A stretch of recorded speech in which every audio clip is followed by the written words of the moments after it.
Well, there are heightened tensions today over who is behind a pair of attacks that took place at two of Israel's embassies, one at India and one at Georgia. Now, in New Delhi, India, an Israeli diplomat's car was destroyed and at least 4 people injured, including a diplomat's wife who was in the car. Now, a bomb targeting the Israeli embassy in Tbilisi, Georgia, was actually defused before it went off.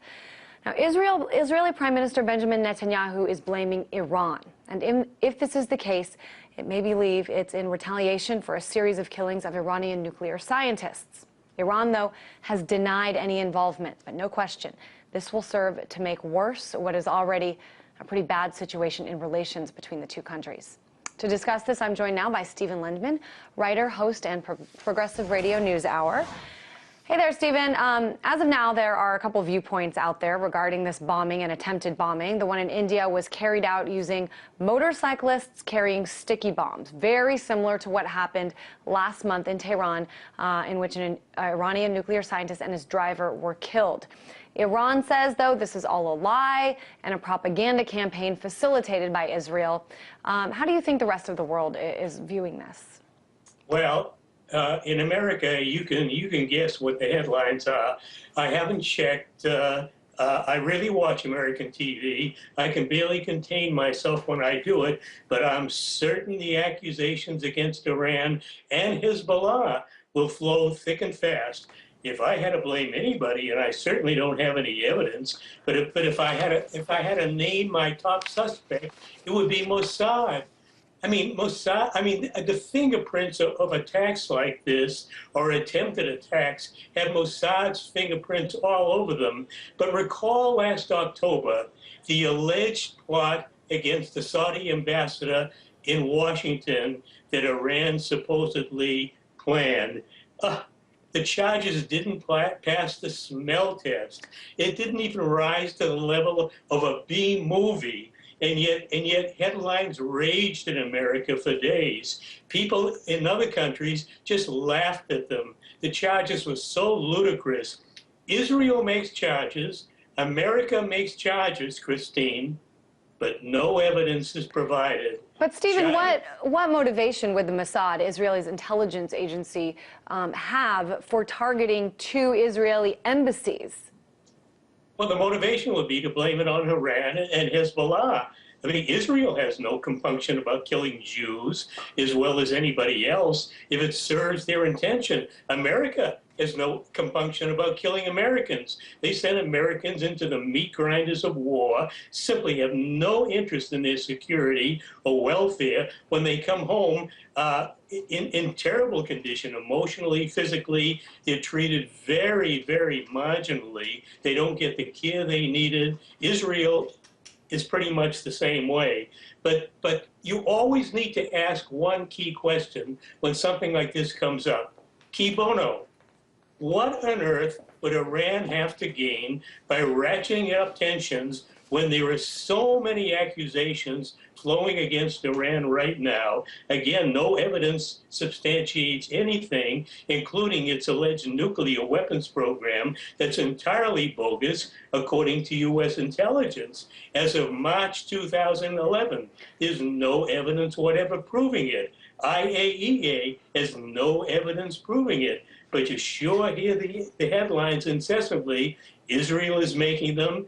The U.S. media are making them. And again, lots of accusations, no charges. Cui bono on the latest ones and the so-called Saudi ambassador plot.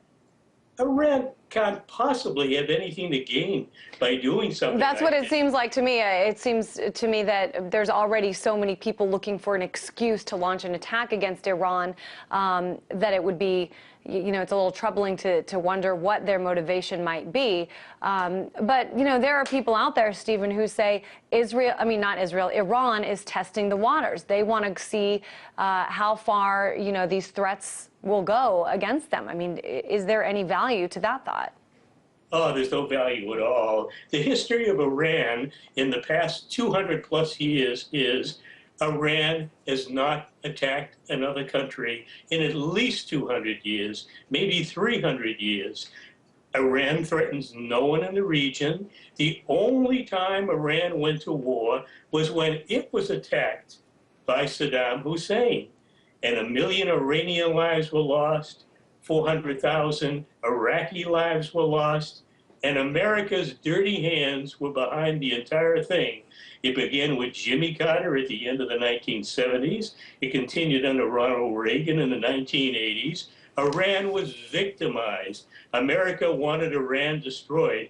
America really wanted them both destroyed, but preferably Iran, and it helped both sides, but much more helping Saddam than it was token help for Iran. And again, Oh, I was just going to say, I want to, before we get too far off track, I want to still go back to, I know you were talking earlier about the Mossad, and we saw last week an investigation by NBC News that revealed those killings of Iranian nuclear scientists were carried out by Israel's Mossad, along with the help of the Iranian dissident group, the MEK.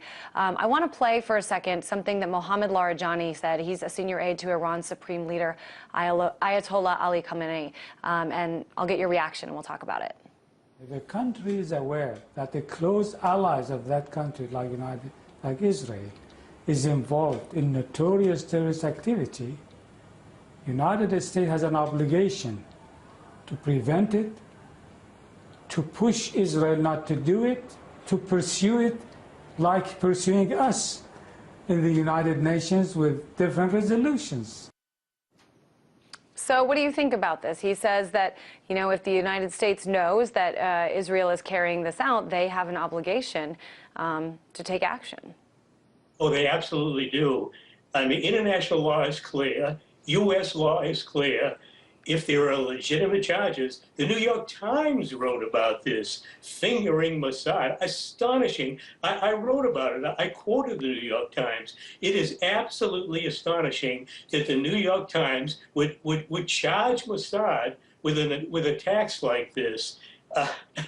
I have no doubt that Mossad's fingerprints are all over this. I imagine CIA has some involvement too, and they use proxies, MEK or other anti-regime forces in Iran or other countries. I mean, this goes on all the time. All right. We are out of time, but I want to thank you so much. A lot of interesting things to talk about. Important also to give that different perspective than what we're seeing in a lot of the headlines in the mainstream media. Stephen Lenman, writer and host of the Progressive Radio NewsHour.